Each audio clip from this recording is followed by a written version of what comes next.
In this video, we've compiled Undercover Boss's most disturbing moments. So, without further ado, let's get started. Get your resume out there. I'll be sure to go to the guy, give you my resume, who just fired me to help me get a new job. On this particular episode of Undercover Boss, featuring Bikini Sports Bar and Grill CEO Doug Goller, things took a controversial turn when he fired a bartender for refusing to wear a bikini on television. This incident left many viewers shocked and disturbed by Goller's actions. During the show, Goller had a conversation with Jessica about her decision not to wear a bikini while being filmed. Although she followed the dress code during regular workdays, she felt uncomfortable wearing it on national TV where her grandma could see it. Goller expressed his disappointment in front of an audience who shared similar sentiments. I was a little disappointed by how slow it was today. We need a billboard or something outside. I've had experiences here at Bikinis Arlington where it's packed. So to experience what I did today, it's frustrating. While there were other concerns raised during the episode, like over-serving customers and Jessica expressing ambitions beyond the restaurant industry, Goller made it clear that his main reason for firing her was her refusal to adhere to the brand image by remaining fully clothed on TV. Now, here comes something even more shocking. As if firing someone wasn't enough drama for one day, Goller decided to incentivize another waitress named Grace by offering her free breast augmentation if she proved herself as a rock star employee over the next 6 months. This gesture only added fuel to the fire and intensified criticism towards Bikini Sports Bar and Grill. Is that what you want? I want a full C. I'll make you a deal. If you can make it through 6 months and you're a rock star, Right. I'm going to put you in touch with the best guy in town and we'll make this happen. I'm so at a loss for words right now. Unsurprisingly, social media platforms like Twitter exploded with outrage following this episode. People voiced their disapproval of both Goller's decisions and Bikini's treatments of its employees. Even Yelp reviews showed discontentment from customers who questioned why they should support such establishments lacking respect for women. Despite the backlash, Goller appeared unfazed and unapologetic for his actions. This incident stirred controversy and raised concerns about workplace ethics and objectification. I know the right way to do it, and I know the wrong way to do it. And what I saw here today is completely the wrong way to do it. I was asking people questions about what was the right button, and they didn't know what the answer was. I guarantee you, half the people that came to this restaurant today didn't get hot product. In one particular episode, CEO Rick Silva goes undercover as Alex Garcia to discover the issues within his own company, Checker and Rally's fast food burger chain. During his visit, Silva uncovered various problems, such as broken speaker systems at the drive-thru and mislabeled buttons in preparation stations. Equipment here is older than Methuselah. I'm sorry, can you repeat that one more time? However, the most disturbing moment occurs when he encounters branch manager Stevens, who acts like he owns the entire enterprise, despite being specifically hired by Silva to manage the branch. This behavior highlights management challenges within Checker. One of the most concerning aspects is how Stevens treats his employees. Todd, an employee working at a branch in Homestead, Florida, endures verbal abuse from Stevens and even physical threats to keep him in line. When questioned about this situation by Alex, Todd opens up about feeling worthless due to such treatment. Another employee named Joyce works as a late-night manager in Carroll City, Florida.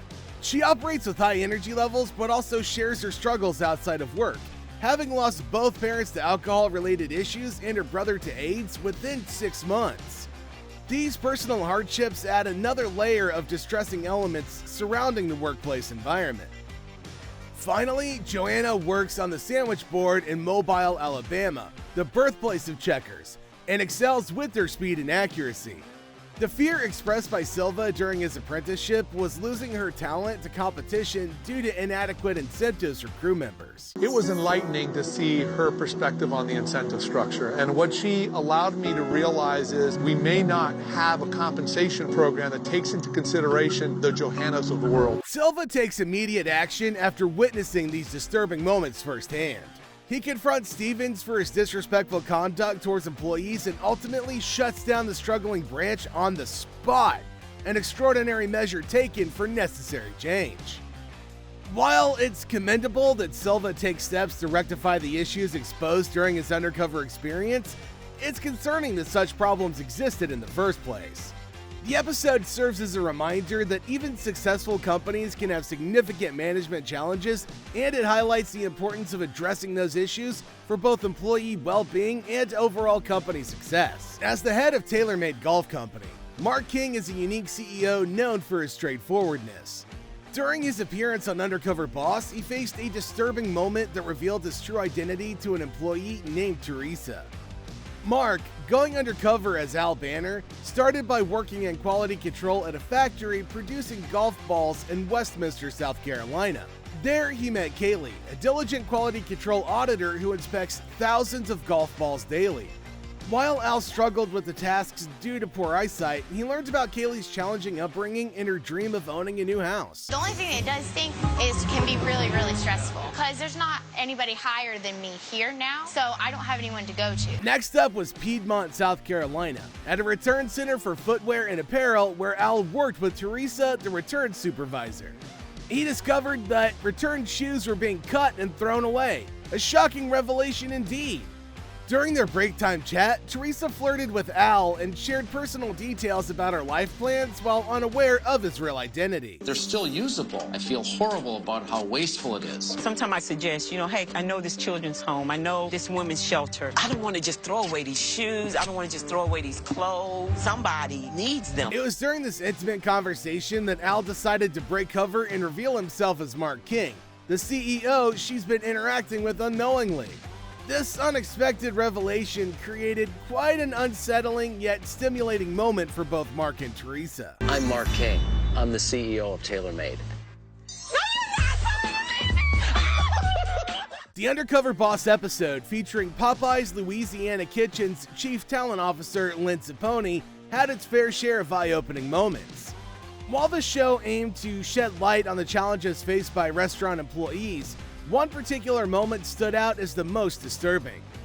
During her undercover experience, Zapponi worked closely with Gina, a 27-year veteran of the company who had endured the devastating effects of Hurricane Katrina. Well, the first thing we do when you come in and we wash our hands, they want you to go to your elbow. As they went through the daily tasks together, Gina shared a distressing revelation with Zapponi, a broken pipe in the bathroom that had never been fixed. This maintenance issue led to customer complaints and compromised the overall cleanliness of the restaurant. What made this moment particularly disturbing was the fact that Popeyes, a well-established fast food chain, had failed to address such a basic infrastructure problem. The employees did not have the necessary tools and supplies to maintain cleanliness according to the company standards.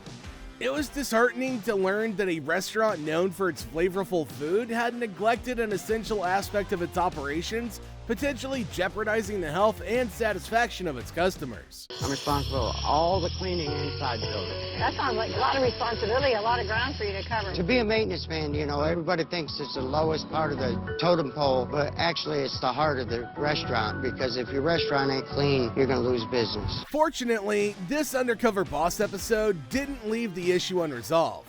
Zapponi vowed to fix the broken pipe and implemented an employee recognition program acknowledging the hard work and dedication of employees like Gina.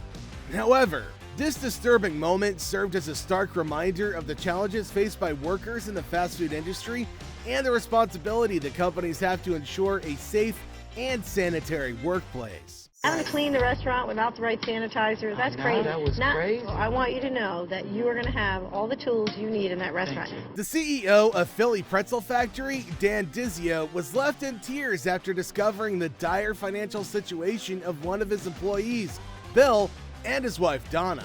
The couple ran a pretzel store as franchise owners, but they were struggling to make ends meet due to a lack of support from the corporate office. I've lent the business $20,000. Hopefully we could catch up on our bills, and then if some of these accounts come through, then maybe we would be okay. About a year and a half ago, we sat with Dan. We needed solutions for our sales. Nothing came out of it. During the undercover operation, Bill revealed to Dizio that when he first started working, he received no training and had to experiment with a dough recipe. He expressed his frustration, saying, "A lot of people don't realize how much is involved. They didn't teach us any of that. I went to corporate for help and got it thrown back in my face." Bill's desperation was evident as he shared the financial burden he and Donna were facing. They couldn't afford to pay for a broken window, and they were a month behind on rent, electric, and gas bills. With a whopping debt of $23,000, they feared losing everything they had put into the business. It seemed like you forgot how you started. I couldn't tell you one sentence that happened in that meeting. It hurts me that you would say that because you get caught in this, web of this business. The Undercover Boss was taken aback when Bill introduced a new product, pretzel rolls, that were not part of the franchise's menu. While trying to resolve the situation, Dizio revealed his identity and confronted Bill about the violation of protocol. It was an emotional moment when Donna expressed the toll it was taking on their lives, saying, "When you go home after a long day and you've worked so hard and you can't pay your bills, it's hard." Overwhelmed with guilt, Dizio apologized for not being more involved and vowed to help the struggling couple. In an effort to support them, he offered 1 month of business training and agreed to cover their rent for a year so they could focus on marketing and rebuilding their business. We got to step in there and figure out a way to keep the doors open. It's great, man. All right, buddy. The disturbing moment in this episode was the heartbreaking realization that hardworking employees like Bill and Donna were left in financial ruin due to the lack of support and resources from their corporate office. Their desperation and fear of losing everything painted a bleak picture of the consequences faced by individuals who invest their time, money, and hopes into a business that fails to provide the necessary assistance. On Undercover Boss, there have always been employees who won the hearts of their bosses, while others have been considered the worst employees. You won't want to miss out on our other video, Undercover Boss Employees Who Got Fired. Click here to watch.